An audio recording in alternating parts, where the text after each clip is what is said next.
اللهم بارك على محمد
دونوں جہانوں کے سردار، جن کے سر پہ رب نے صرف نبوت کا نہیں بلکہ ختم نبوت کا تاج سجایا ہے، جنہیں رب نے صرف نبی نہیں بلکہ امام الانبیاء بنایا ہے،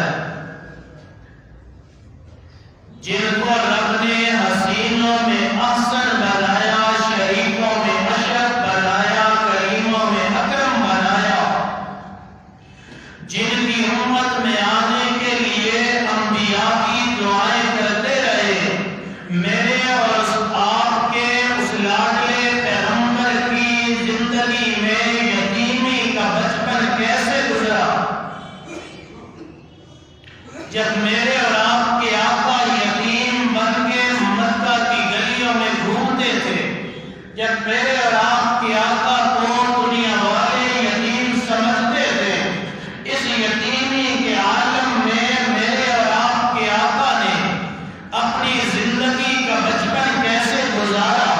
میں ابتدا کرنے لگا ہوں کہ جب میرے اور آپ کے آقا دنیا میں تشریف لائے، آپ کی والدہ سیدہ طیبہ طاہرہ اماں آمنہ صرف تقریباً ایک ہفتہ میرے آقا اپنی والدہ اماں آمنہ کی گود میں رہے،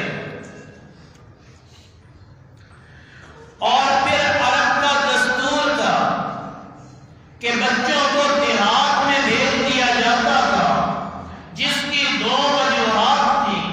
پہلی وجہ یہ کہ شہروں کی بنسبت دیہات کی آب و ہوا اچھی اور تازہ ہوتی ہے، وہاں پرورش پانے والے بچے شہر میں پرورش پانے والے بچوں کی بنسبت زیادہ صحت مند ہوا کرتے ہیں، اور دوسری وجہ یہ کہ شہر کی بنسبت دیہات میں بولی جانے والی زبان خالص ہوتی ہے، شہر والوں کی زبان میں دوسری زبانوں کی ملاوٹ اور آمیزش ہوتی ہے، تاکہ بچہ بچپن میں صحت مند بھی ہو جائے، تاکہ بچہ بچپن میں خالص زبان بھی سیکھ لے۔ ان دونوں وجوہات کی بنا پہ اہل عرب اپنے بچوں کو دیہات میں بھیجا کرتے تھے کہ وہاں بچوں کی پرورش ہو۔ چنانچہ جس سال میرے اور آپ کے آقا دنیا میں آئے، اور قربان جاؤں اللہ نے میرے اور آپ کے آقا کو جس سال دنیا میں بھیجا ہے، رب نے میرے اور آپ کے آقا کے آنے کی برکت سے اس سال ساری ماؤں کو بیٹے ہی بیٹے عطا فرمائے ہیں۔ کسی کے ہاں بیٹی نہیں ہوئی، سب کو رب نے بیٹوں سے نوازا، اور اس سال کی مکہ میں بہت سی دائیاں آئیں کہ بچے لے کے جائیں اور ان کی پرورش کر کے معاوضہ وصول کریں۔ ان دائیوں میں ایک خوش نصیب دائی اماں حلیمہ بھی تھی، جو غریب گھرانے سے تعلق رکھتی تھی، جن کی سواری اتنی دبلی پتلی اور لاغر تھی کہ باقی دائیوں کے ساتھ بنسار قبیلے سے نکلے تھے، اور راستے میں سواری کمزور ہونے کی وجہ سے باقی دائیاں آگے نکل گئی، حلیمہ پیچھے رہ گئی۔ حلیمہ کے پہنچنے سے پہلے پہلے دائیاں مکے کے گلی کوچوں میں گھوم پھر گئی، ہر دروازے پہ دستک دے کے پوچھا کیا کوئی بچہ ہے کہ نہیں۔ جہاں جہاں بچے تھے امیر لوگوں کے بچوں کو اٹھا لیا، اور جو دائی بھی میرے اور آپ کے نبی کے دروازے پہ دستک دیتی تھی اور پوچھتی تھی بچہ ہے کہ نہیں، جواب ملتا بچہ تو ہے لیکن بچہ یتیم ہے، بچہ یتیم ہے، والد دنیا میں نہیں ہے۔ دائیاں یہ سمجھتی تھی کہ یتیم ہے تو ہمیں معاوضہ کون دے گا، ہمیں معاوضہ کیا ملے گا۔ ہر دائی چھوڑتی چلی گئی، اور یہ خوش نصیبی اللہ نے حضرت حلیمہ کے مقدر میں لکھ دی۔ لوگ کہتے ہیں دائیاں چھوڑ کے حضور کو چلتی گئی، میرا ذوق یہ ہے کہ دائیوں کی کیا مجال میرے حضور کو چھوڑ کے جائے۔ یہ تو رب کا انتخاب تھا،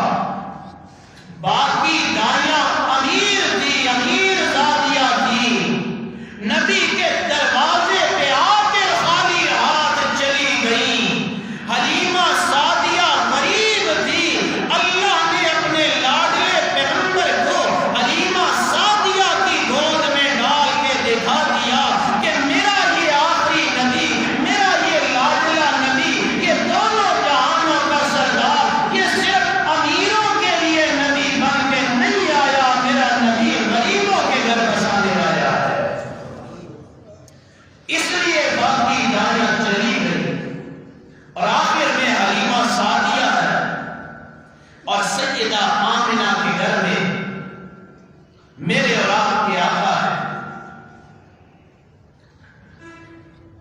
حلیمہ سعدیہ، شوہر کا نام حارث بن عبد العزیٰ یا حارث بن عبد العزیٰ، رضائی بھائی کا نام عبداللہ بن حارث، بہن کا نام حزیمہ بنت حارث، دوسری کا نام انیسہ بنت حارث، اور یہ حزیمہ اسی کا نام شیمہ بھی ہے، بیت اللہ کے سائے میں ہیں۔ اب حلیمہ سعدیہ اپنے شوہر سے مشورہ کر رہے ہیں کہ باقی امیر زادیوں نے امیروں کے بچے اٹھا لیے، اب حلیمہ سعدیہ اپنے شوہر سے کہتی ہے واللہ لأذهبن إلى ذلك اليتيم، اے میرے شوہر حارث، اللہ کی قسم میں اسی یتیم کے پاس جاؤں گی، اسی یتیم کو اپنی گود میں لے کے جاؤں گی۔ شوہر حارث کہتا ہے لا علیکی عسى الله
جب والدہ دنیا سے رخصت ہو جائے بندہ حقیقی معنوں میں یتیم ہو جاتا ہے۔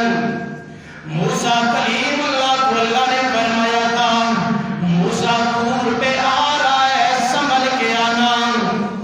اللہ پہلے تو آپ نے کبھی نہیں کہا، پہلے تو کبھی نہیں کہا سنبھل کے آنا، فرمایا میرے کلیم پہلے تیری ماں زندہ تھی تو کوئی طور پہ آتا تھا، وہ ہاتھ اٹھا کے کہتی تھی اللہ میرے بیٹے موسیٰ کی حفاظت کرنا۔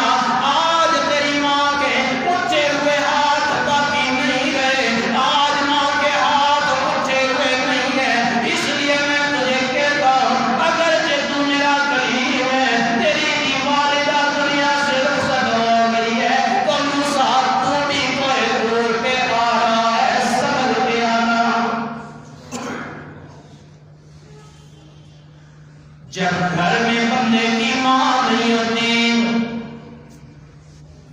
گھر آباد ماں کے ذریعے ہوتے ہیں۔ اللہ سب کی ماں کو سلامت رکھے۔ اللہ جن کی دنیا سے رخصت ہو گئی اللہ انہیں جنت میں اعلیٰ مقام عطا فرما، کہ جب گھر میں ماں موجود نہ ہو گھر میں برکت نہیں ہوتی، گھر میں برکت جنا دے گھر ماں نہیں ہوتی۔ جن کی ہے اللہ سب کو سلامت رکھے، جنا دے گھر ماں نہیں ہوتی، اونا دے وے جان نہیں ہوتی، اتر بھاویں جان بھی منگن، اتر بھاویں جان بھی منگن، ماں کو لونا نہیں ہوتی۔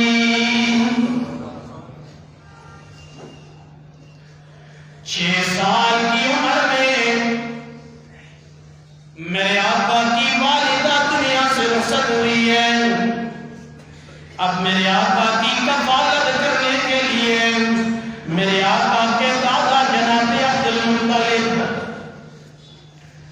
اور جب میرے آقا کی عمر 8 سال کو پہنچتی ہے، 8 سال عمر ہوتی ہے، دادا عبد المطلب 85 سال کی عمر میں وہ بھی دنیا سے رخصت ہو جاتے ہیں۔ 8 سال کی عمر میں دادا کا سایہ بھی سر سے اٹھ جاتا ہے۔ جناب عبد المطلب کو جب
اب میرے آقا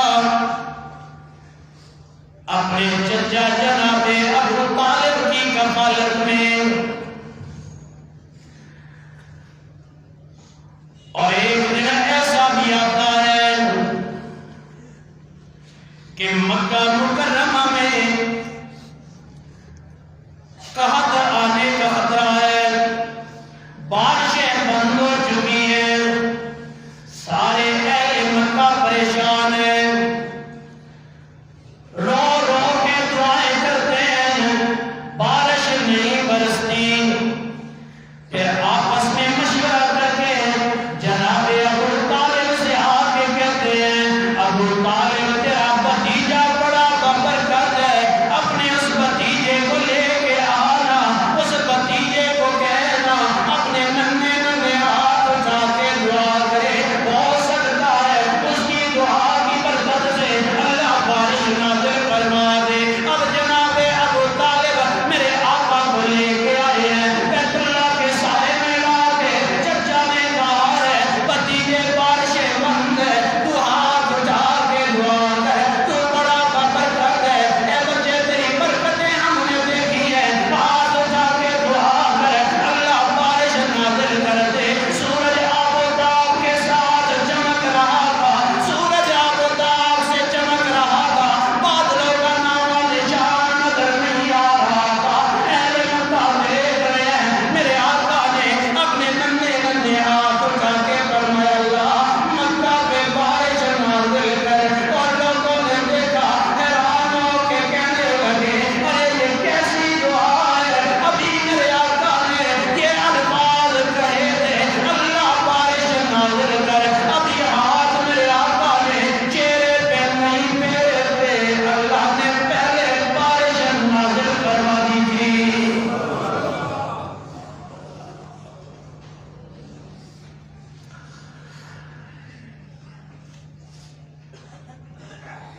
میرے آقا نے پہلا سفر کیا ہے 12 سال کی عمر میں۔ کتنی عمر میں؟ بولو گے تو بولو۔ 12 سال کی عمر میں پہلا سفر میرے آقا نے اپنے چچا کے ساتھ کیا ہے۔ چچا شام جانے لگے ہیں، جس طرح بچے نہیں ضد کرتے میں بھی ساتھ جاؤں، لیکن قربان جو میرے آقا نے ضد نہیں کی ہے۔ ابو طالب سفر کے لیے جانے لگے، جب نکلنے لگے پلٹ کے بھتیجے کو دیکھا 12 سال کی عمر میں بڑا پریشان بڑا غمگین کھڑا ہے۔ ابو طالب نے پاس بلایا ہے، بیٹے میرے ساتھ جانا چاہتا ہے؟ ہاں چچا میں بھی ساتھ چلوں گا۔ یہ پہلا سفر ہے، میرے آقا کو چچا ساتھ لے کے نکلتے ہیں۔ شام کی سرحد پہ بصرہ کا شہر ہے، اس کے قریب جا کے پڑاؤ ڈالتے ہیں، جہاں پہ ایک عیسائی راہب ہے، اور اس جگہ پہ پشت در پشت 7 راہب گزرے ہیں۔ یہ 7واں بحیرہ نامی راہب ہے جو وہاں پہ موجود ہے، وہاں پہ گرجا بنایا ہوا ہے، اس کے قریب جا کے قافلہ اترتا ہے۔ بحیرہ راہب بھاگ بھاگ کے آتا ہے اور آ کے کہتا ہے قافلے والوں آج رات کو تمہاری دعوت میرے پاس ہے۔ قافلے والے حیران، یہ تو پہلے بھی ہم سفر پہ آتے رہے، یہ تو کسی کو سلام نہیں کرتا تھا، یہ تو کسی کو منہ نہیں لگاتا تھا، آج دعوت کر رہا ہے۔ جب وقت ہوتا ہے آقا کو سامان کے پاس چھوڑ کے تم نے سامان کی حفاظت کرنی ہے، سارے چلے جاتے ہیں۔ وہ راہب ایک ایک کو دیکھتا ہے اور کہتا ہے لگتا ہے کسی کو پیچھے چھوڑ کے آئے ہو۔ نہیں جی سارے آئے، نہیں نہیں کسی کو چھوڑ کے آئے ہو۔ ہاں ایک 12 سال کا بچہ ہے، وہ قافلے کے سامان کے پاس ہے۔ وہ راہب کہتا ہے میں نے تو دعوت ہی اس بچے کے لیے کی ہے، جب تک وہ بچہ نہیں آئے گا نہیں کروں گا. بلا کے لاؤ اسے. امام الانبیاء بلایا جاتا ہے. وہ راہب آقا کو دیکھتا ہے، پھر اپنی کتابیں کھولتا ہے، ادھر کتابوں میں دیکھتا ہے، ادھر آقا کے چہرے کو دیکھتا ہے، پھر پوچھتا ہے اس کا باپ کون ہے، والد کون ہے؟ ابو طالب کہتے ہیں میرا بیٹا ہے. وہ راہب کہتے ہیں نہیں میری کتابوں کا علم بتاتا ہے اس کا والد تو پہلے ہی موت ہو جانا چاہیے تھا، یہ بچہ تو یتیم ہونا چاہیے تھا. ہاں اس کا والد دنیا سے رخصت ہو چکا ہے. پھر اور نشانیاں پوچھتا ہے، اس کے بعد کہتا ہے ابو طالب اچھا کرو اس بچے کو واپس مکے بھیج دو، اسے آگے ساتھ نہیں لے کے جانا. کیوں کیا ہوا؟ کیوں نہ لے کے جانا؟ وہ کہتا ہے ابو طالب تجھے پتہ نہیں ہے، عام بچہ نہیں ہے، عنقریب امام الانبیاء بننے والا ہے. تجھے کیسے پتا ہے؟ کہ میری کتابوں کا علم مجھے بتاتا ہے. اچھا تو نے پہچان کیسے کری؟ وہ کہنے لگا جب تم گھاٹی سے اتر رہے تھے میں نے دیکھا تھا، جب تم گھاٹی سے اتر رہے تھے سارے قافلے والوں پہ دھوپ دی، اس بچے پہ بادلوں نے سایہ کر رکھا تھا. جب آ کے تمہارے قافلے نے پڑاؤ ڈالا، درخت کے سائے میں سارے بیٹھ گئے، سائے میں جگہ باقی نہ رہی. یہ بچہ تجھی دھوپ میں بیٹھا ہے، درخت کی ٹہنیوں نے جھک کے اس پہ سایہ کر دیا تھا. یہ بچہ کوئی عام بچہ نہیں، یہ عنقریب نبوت کا تاج پہنے گا، امام الانبیاء بنے گا. اچھا کرو اسے آگے نہ لے کے جاؤ، ورنہ رومی عیسائی، رومی یہودی اسے نقصان پہنچائیں گے. اسے واپس بھیج دو. یہاں سے میرے آقا کو بصرہ کی سرحد سے چچا ابو طالب نے واپس مکے بھیج دیا ہے. یہ میرے آقا کا پہلا سفر تھا جو 12 سال کی عمر میں کیا تھا.